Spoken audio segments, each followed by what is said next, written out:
You will hear a talk given by a woman called Shona Ferguson about changes in a town called Barford. First, you have some time to look at questions 11 to 15.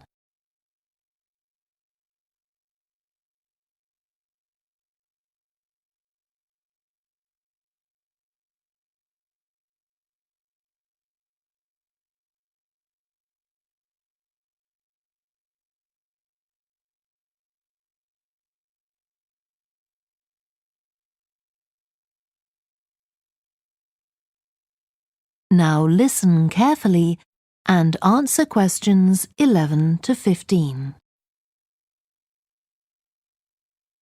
First of all, let me thank you all for coming to this public meeting to discuss the future of our town. Our first speaker is Shona Ferguson from Barford Town Council. Shona. Thank you. First, I'll briefly give you some background information. Then I'll be asking you for your comments on developments in the town. Well, as you don't need me to tell you, Barford has changed a great deal in the last 50 years.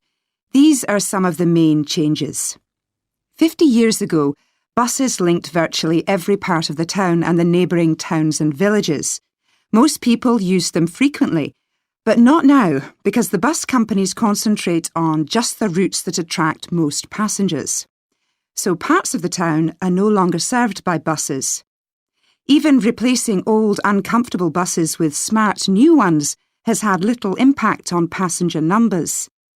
It's sometimes said that bus fares are too high, but in relation to average incomes, fares are not much higher than they were 50 years ago. Changes in the road network are affecting the town. The centre was recently closed to traffic on a trial basis, making it much safer for pedestrians. The impact of this is being measured. The new cycle paths separating bikes from cars in most main roads are being used far more than was expected, reducing traffic and improving air quality. And although the council's attempts to have a bypass constructed have failed, we haven't given up hope of persuading the government to change its mind. Shopping in the town centre has changed over the years. Many of us can remember when the town was crowded with people going shopping. Numbers have been falling for several years, despite efforts to attract shoppers, for instance by opening new car parks. Some people combine shopping with visits to the town's restaurants and cafes. Most shops are small independent stores, which is good, but many people prefer to use supermarkets and department stores in nearby large towns, as there are so few well-known chain stores here.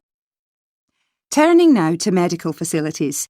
The town is served by family doctors in several medical practices, fewer than 50 years ago, but each catering for far more patients.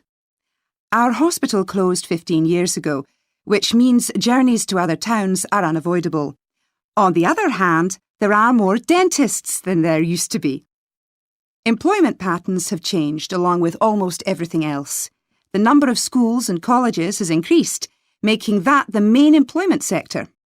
Services such as website design and accountancy have grown in importance, and surprisingly perhaps, manufacturing hasn't seen the decline that has affected it in other parts of the country. Before you hear the rest of the talk, you have some time to look at questions 16 to 20.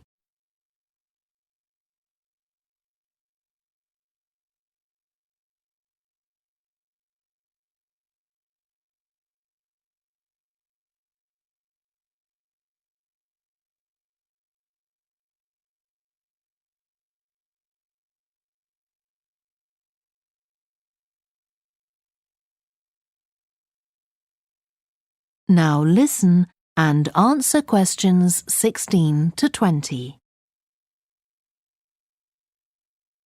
Now I'll very quickly outline current plans for some of the town's facilities, before asking for your comments. As you'll know if you regularly use the car park at the railway station, it's usually full. The railway company applied for permission to replace it with a multi-storey car park, but that was refused. Instead, the company has bought some adjoining land, and this will be used to increase the number of parking spaces. The Grand, the old cinema in the High Street, will close at the end of the year and reopen on a different site. You've probably seen the building under construction. The plan is to have 3 screens with fewer seats rather than just the one large auditorium in the old cinema. I expect many of you shop in the indoor market.